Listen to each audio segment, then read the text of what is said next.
Welcome to the UK Travel Planning Podcast. Your host is the founder of the UK Travel Planning website, Tracy Collins.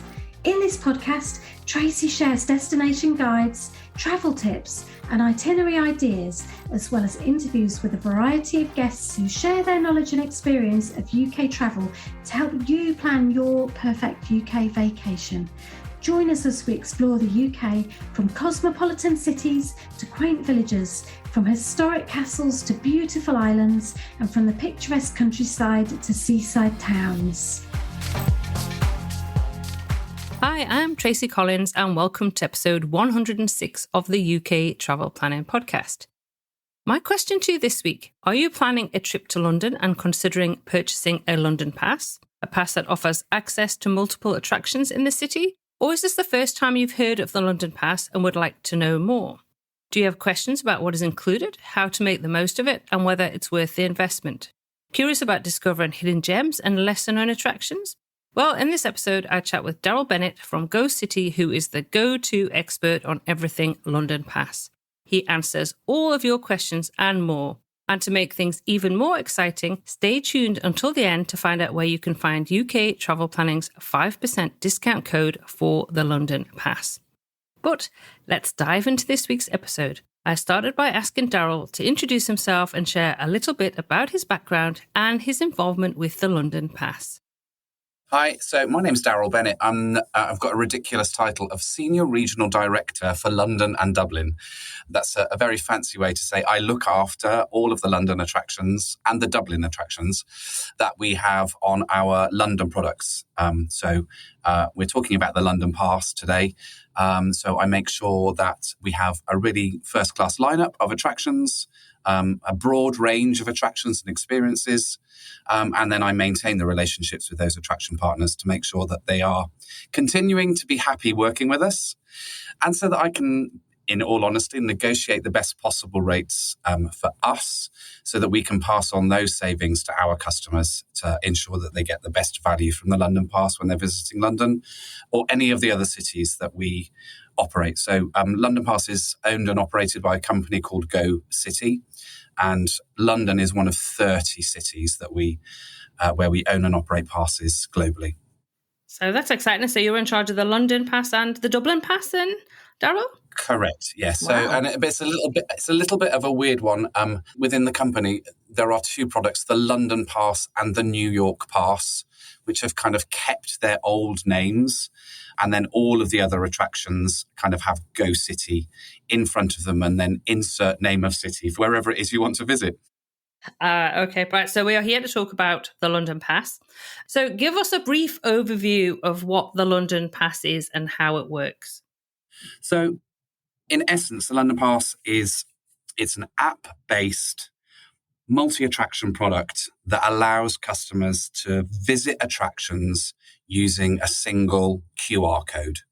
So, as my job is to go out and curate and build up a product with as many attractions as possible. So in London, for the London Pass, we've got 96 attractions and experiences. And the customer can choose to visit either based on a set number of days sightseeing for the London Pass. We also got the Explorer Pass, which sits with it, and that's a choice-based product. But if we're just focusing on the London Pass, because it's kind of the granddaddy of them all, then the customer can select a set number of consecutive days sightseeing.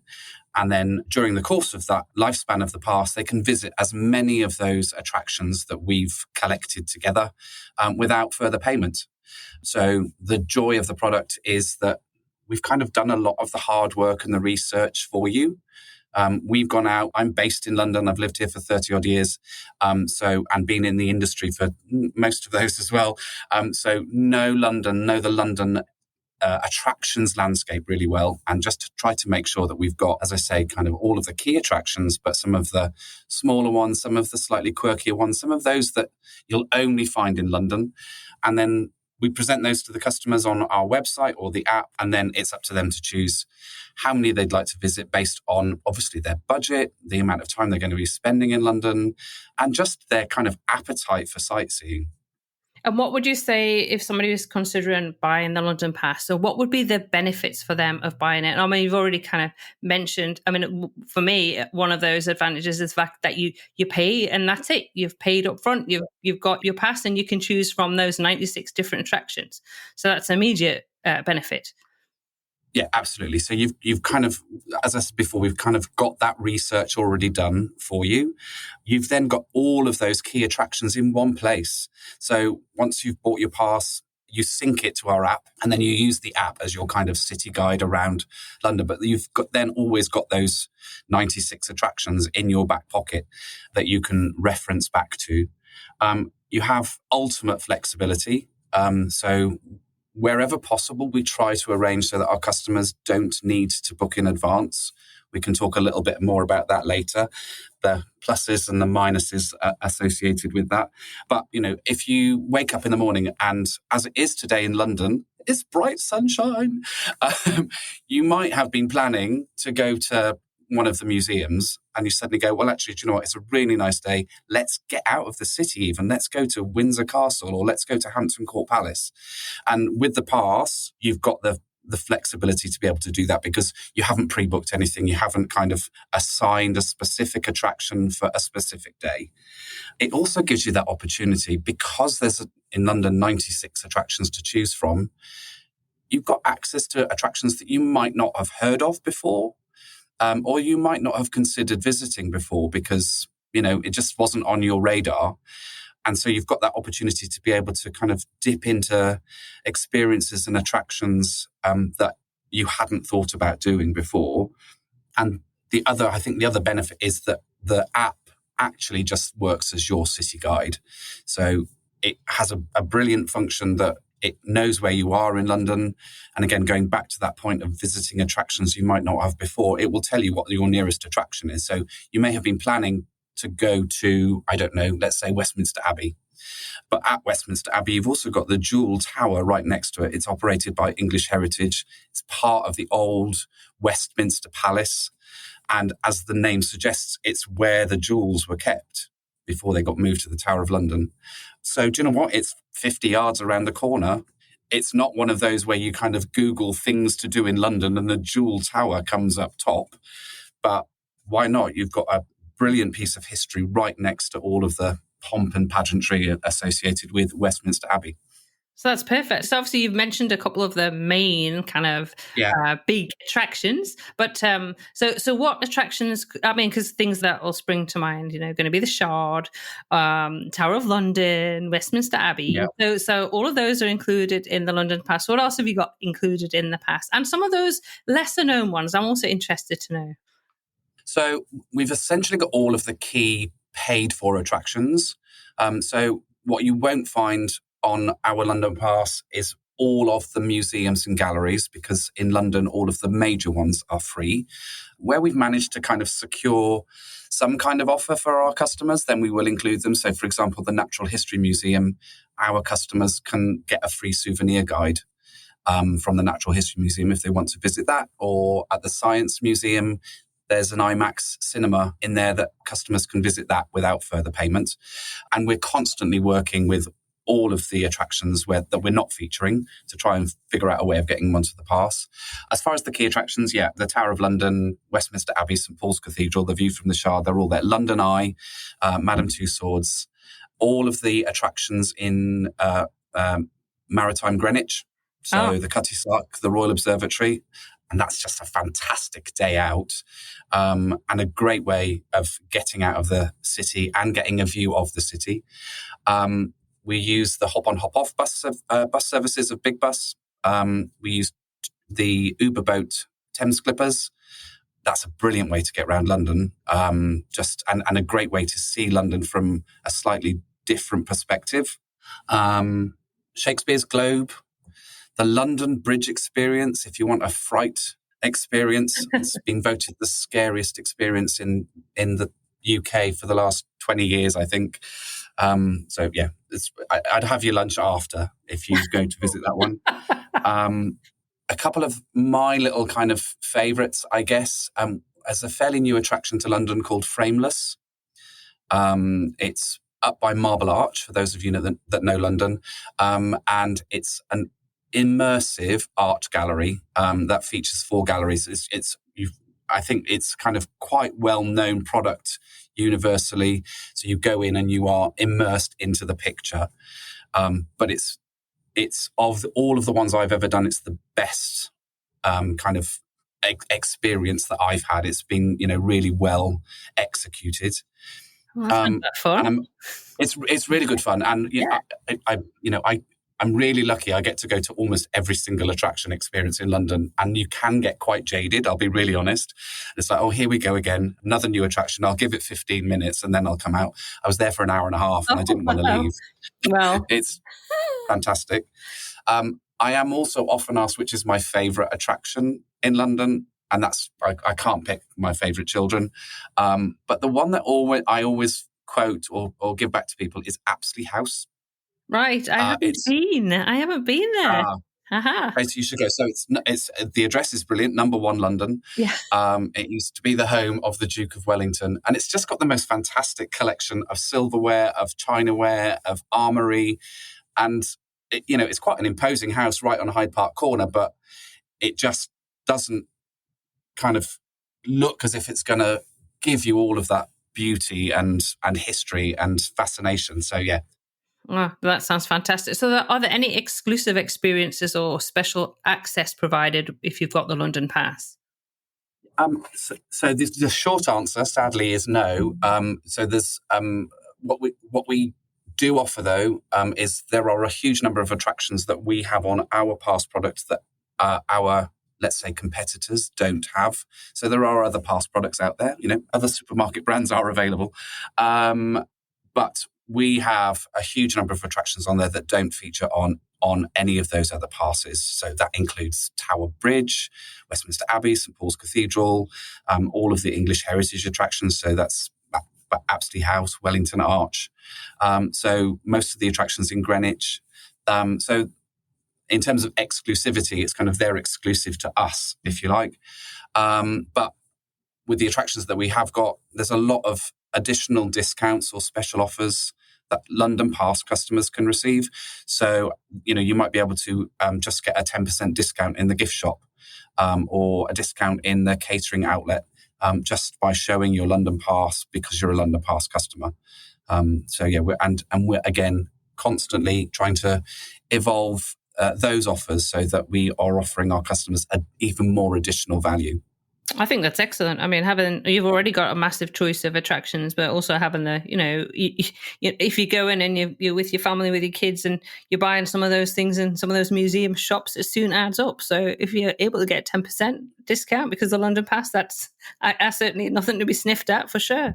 So it's kind of talking about money and budget. And I know this is a question that we get asked quite often: is it worth it? Is it cost effective? So how does that compare if I wanted to purchase individual tickets? Sure. So there's another short answer to that one is yes, it is worth it. Absolutely. So our most popular product in London for the London Pass is the 3-day pass. And that currently retails for £164. Now, when you say that number out loud, it does sound like quite a lot of money. I'll be really honest. But then if you just break that down, that's £55 more or less per day for sightseeing. The range of prices for the big attractions, and let's face it, if you're doing a 3-day pass, you probably want to get in as many of the big attractions as possible, between £25 and £45 per person. So you just need to do 2 or 3 attractions per day and you've made your money back. We actually give a sample itinerary on the London Pass website just to demonstrate the savings that you can make. And we've looked at it really carefully to say, is this practical? Can you do this? We don't want to say you can save money by visiting 24 attractions on your first day, because you can't do that. No. So the example itinerary that we give is that on your first day, you'll do a hop-on, hop-off bus. You'll do Westminster Abbey, Tower of London and London Eye. That's all perfectly doable on your first day. You might need a little bit of a break on your second day, so maybe take the river up to Greenwich. Yeah. do the observatory, the Cutty Sark, or the Old Royal Naval College. Shout out to the Old Royal Naval College, by the way. I love it. I'm always shouting out. Actually, for Greenwich, I love Greenwich, so I'm always saying, if you need to go to Greenwich. So yes, and I love the Old Naval Hall. Wow. I go every time I'm in London, I go to Greenwich and I go to that hall, honestly. Oh, yeah. For those people who haven't been, it's the painted hall, and it's a Baroque masterpiece. It is. In an extraordinary building in Greenwich. It is stunning. So, yeah, absolutely. And then on your third day, you kind of want to ramp things up again. Madame Tussauds, up the road to London Zoo, and then across the park to Kensington Palace. Look, they're all big hitters, and they're all things that people will get to experience London and the different types of experiences and attractions that you've got. If you were to do all of those individually, current prices, it's going to cost you over £320. Wow. That's if you were to just walk up to the gate, buy a ticket on the day. So this is crazy, but that's a 50% saving on 10 sightseeing attractions. And ones that people want to go to see, the ones that we hear about all the time. Exactly that. So, that's a demonstration of the value of the pass, is that it's a value proposition for the customer. And we're really careful and I kind of need to just think about the attraction partners that we work with here as well. We're really careful when we talk to them. We always show what the retail price is of the attractions themselves, so that the customer can make their own decision as to whether or not this is value. But we're also never in a position where we're devaluing the attractions proposition as well. So we want to always make sure that we're not going in saying save 75% at Tower of London. That's not what we're about. We're putting all of this together. The customer makes their choice and they can see what it would cost them ordinarily. Yeah, so it's a good idea to kind of work out what you want to go and see. If you want to spend the time working out how much it's going to cost, which you can do, you can sit and work it out. But say there's an example on your website, so you can have a look, work out the cost, and then compare it to how much the London Pass is. And then when you go, actually, I think I'll buy a London Pass. It sounds like that's going to be the best option for us when we visit London. So how far in advance do people need to buy the London Pass? So they can buy it on the day that they're planning their first visit, or they can buy it up to 2 years in advance. So if I was to buy a London Pass today, it would still be valid on the 25th of June, 2026. The average lead time at this time of year is probably about 2 to 3 weeks. So that it tends to be a little bit longer at the beginning of the year in January and February, when people are really in that kind of planning phase for their summer holidays. Apologies to anybody in the Southern Hemisphere if it's the other way around. Yeah, winter holiday. The only thing I would say is there are a few attractions on the London Pass that absolutely do require booking. So the further in advance that you buy the pass, the longer lead time you have in terms of making a reservation at those ones. And if they're on your kind of must-see bucket list, then I would recommend booking a little bit further in advance, or buying the pass a little bit further in advance. And we shout out on the website and the app which attractions require reservations, so that, again, you can help to plan your time. Okay, and I think that's important because, again, I think it's something that we do often get asked, do I need to make a booking before for some of the, like the Shard, for example? And we always say check on the website, because you have the up-to-date list of exactly what needs to be booked and how far in advance and when. So we always kind of point people back in your direction. And I think that's a really valid thing to think about, is like, if you are planning, and some of those sites that you want to see do require a bit of advanced booking, particularly at times of year like now, June, July, August, when the peak time is, that you do need to be thinking ahead, because you don't want to get it and then you've left it too late to book anything, those particular absolutely things. So, and like the of the key attractions that absolutely need to be booked in advance are the London Eye, Madame Tussauds, and the view from the Shard.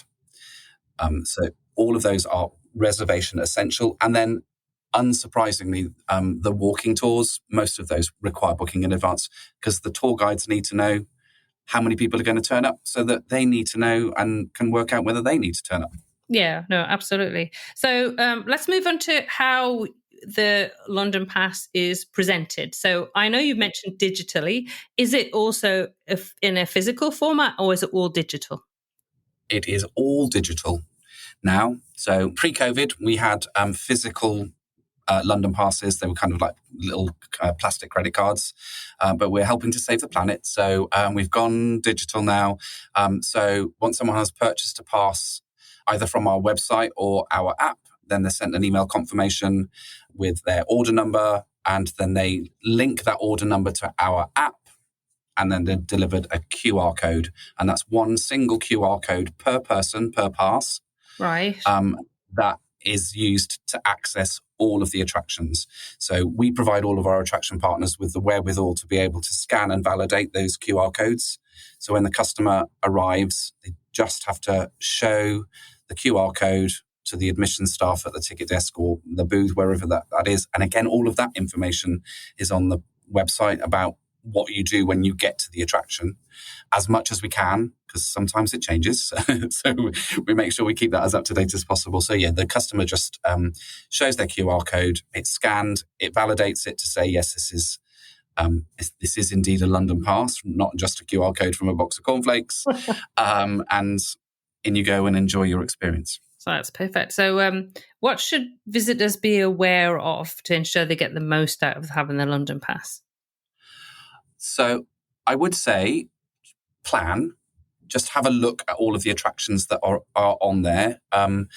There's an option to be able to filter by map view so that you can kind of see which attractions are close by, because, you might have two really favorite attractions that you think you can do in one day, and actually they're on completely the opposite sides of London. So I would just say, just plan and be realistic that it takes a little bit longer to get around London than you might think, especially if you're traveling by kind of road. If you're using the bus to get around, you can get stuck in traffic. So I would just say plan, leave enough time between attractions to be able to get from one to the other without panicking, because there's nothing worse when you're going, I've got to get, especially if you've got a reservation somewhere. It's like, I've got to get to the London Eye for 11 o'clock and it's 10:30 and I'm still in London Zoo. It's like, well, you're never going to make it. So I think it's just plan your day, give yourself the space to breathe, because you can then enjoy the experience and you can enjoy London while you're getting from one attraction to the other. Oh, absolutely. I think the other thing, and kind of a little bit of advice I always give to people, is see if you can walk between the two, because it's often quicker, easier, nicer, less stressful, and you get to see London while you're doing it. So yeah, I think that's a key takeout is just to plan your day. You've got all of the information that you need in front of you, so you can figure out your best routes and your best options for each day. And maybe just kind of keep a spare in your back pocket in case the weather changes and, suddenly you want to be outside or you need to be inside. Again, the pass gives you that option to be able to just have that flexibility. Oh, that's perfect. So what kind of customer support is available if you have the London Pass? So it's all available on the app. There are different options and different means and ways of contacting us if you have any issues.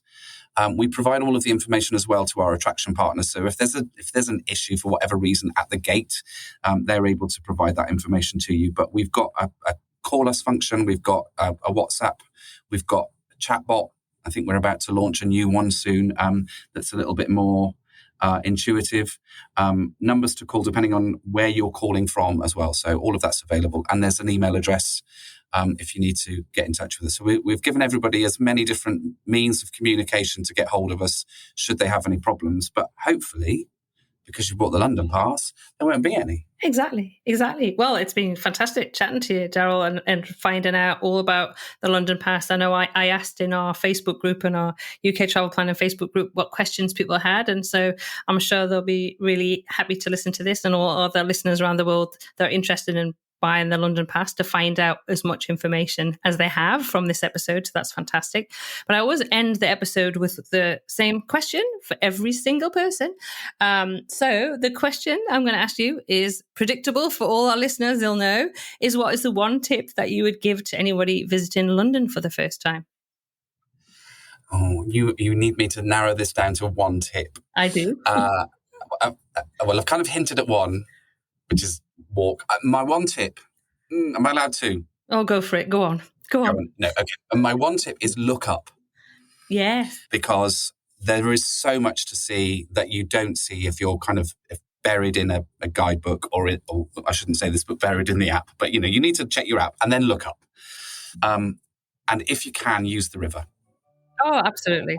But thank you so much, Daryl, for coming on to the podcast this week. It's been fantastic to chat with you about the London Pass. So I hope you enjoyed it. It's been my absolute pleasure. And thanks for letting us have the opportunity to talk a little bit more about this fantastic product. Well, what a fun and informative episode that was. Thanks again, Daryl, for coming onto the podcast and sharing your expertise and knowledge of the London Pass. As promised, you will find our discount code for 5% off the pass in this week's show notes at uktravelplanning.com/episode 106. But that just leaves me to say, as always, until next week, happy UK travel planning.